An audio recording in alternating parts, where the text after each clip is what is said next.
Salut tout le monde et bienvenue dans cette revue de presse du lundi. Début de semaine heureux encore une fois pour le PSG qui a dégainé 3 fois hier soir face à l'OL. Un succès 3-2 au terme d'un match où le leader du championnat a montré qui était le shérif comme le titre le Parisien. Un doublé d'Achraf Hakimi et un but d'Ousmane Dembélé ont porté les hommes de Luis Enrique qui continuent de monter en puissance. Digne d'un western explique l'équipe. Il faut dire que l'atmosphère autour de la rencontre était plus que tendue vu les relations entre les deux clubs mais surtout entre les deux présidents. Nasser Al-Khelaifi n'est pas venu à Lyon. Ça n'a pas empêché John Textor de sortir un chapeau façon cow-boy pour ironiser sur les propos du président parisien lors de la réunion des droits TV. Spectacle similaire ou presque en tribune avec plusieurs banderoles très offensives sur le dirigeant du PSG et plus globalement sur le modèle qatari. En attendant, côté terrain, ça n'a pas déstabilisé les joueurs de la capitale. Achraf Hakimi en tête de liste puisqu'il a inscrit un doublé. Le lion de la Tchatch s'est montré sous toutes ses facettes, la bonne avec ce doublé d'attaquant, la moins bonne avec ce mauvais geste sur Tagliafico qui aurait pu lui valoir une exclusion et aussi celle de la provocation au moment de célébrer le but du break. On reste en France mais on va aller au sud où l'OM est dans le rouge. L'étau se resserre autour de Pablo Longoria suite à ses propos polémiques sur l'arbitrage français. La Provence tente de justifier la colère du président de l'OM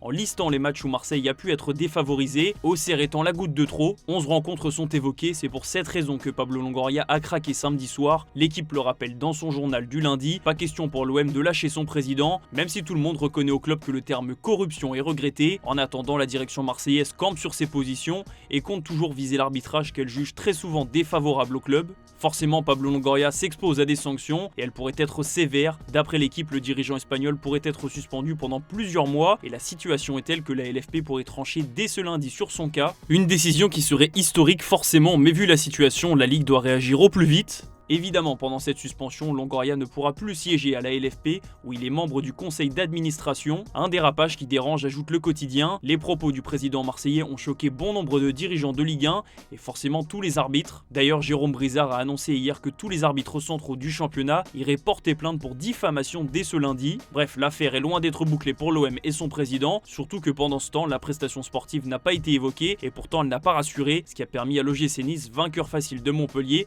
de recoller à seulement 3 points des Marseillais. Direction le royaume où le roi est égyptien, il s'appelle Mohamed Salah. Le Daily Mail illustre bien la situation, ça fait 11 points d'avance pour 11 matchs restants. Les Reds ont délivré une prestation de champion sur la pelouse de Manchester City, un succès 2-0 et un but plus une passe décisive supplémentaire pour Mo Salah. Liverpool a une main sur le trophée et a parfaitement profité de la défaite d'Arsenal samedi contre West Ham. Les Reds sont prêts, titre l'équipe. Si on avait pu émettre quelques doutes sur la forme actuelle de Liverpool, les hommes d'Arne Slot ont déjà clos le débat sur le terrain du quadruple champion en titre. Pas forcément une bonne nouvelle pour le PSG qui retrouvera l'Armada rouge dans 9 jours. Et justement, cette armada est portée par Mohamed Salah qui a brillé hier après-midi. La presse anglaise ne tarit pas d'éloges à l'égard de l'Égyptien qui affole les compteurs cette saison. Le Daily Mail se demande même comment le génie Salah a pu se renouveler. Déjà, il peut remercier Arne Slot qui a su le relancer après une saison où il n'a pas toujours été constant. Pour le moment, Salah est à 25 buts et 16 passes décisives en championnat, dans les temps pour battre le record de buts sur une saison, mais aussi celui de passes décisives. Du côté de Manchester City, on commence à avoir l'habitude de perdre. Pour autant, Pep Guardiola veut rester positif. Le coach espagnol est satisfait du nouveau souffle des Sky Blues et il a confiance en cette équipe. L'avenir nous dira si Pep avait vu juste.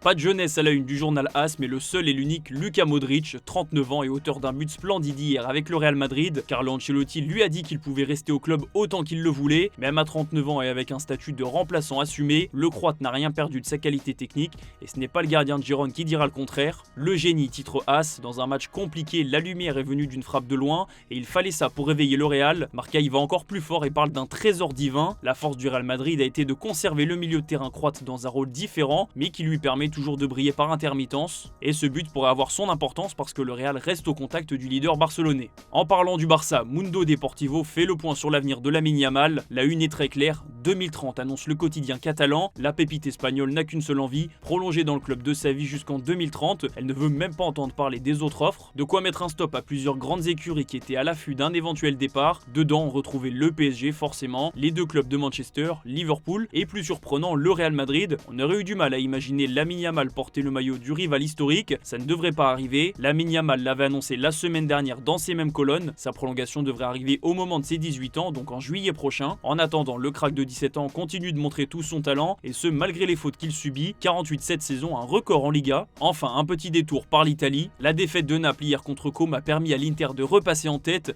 de quoi lancer parfaitement le choc pour le titre en Serie A. La Juventus, elle, a enchaîné en championnat grâce à un but de Dusan Vlahovic. Le Serbe a retrouvé le chemin défilé, lui qui avait moins de temps de jeu depuis l'arrivée de Randal Kolo Muani. Et du côté de l'AC Milan, en revanche, ça va encore bouger cet été. La Gazzetta dello Sport fait le point sur les situations de Mike Maignan, Théo Hernandez et Raphaël Leao. Les trois sont susceptibles de quitter le club, notamment Maignan, même si un accord existe pour une prolongation. Pour Hernandez, sauf rebondissement, il quittera Milan cet été. Les discussions pour prolonger sont totalement arrêtées. Et du côté de Leao, son contrat jusqu'en 2028 a de quoi repousser les prétendants vu la somme que demande le club. En attendant, le Portugais ne devrait pas être retenu en cas de belle offre. Voilà, c'est la fin de cette revue de presse. Merci de l'avoir suivi et on se donne rendez-vous en fin d'après-midi pour le JT Foot Mercato.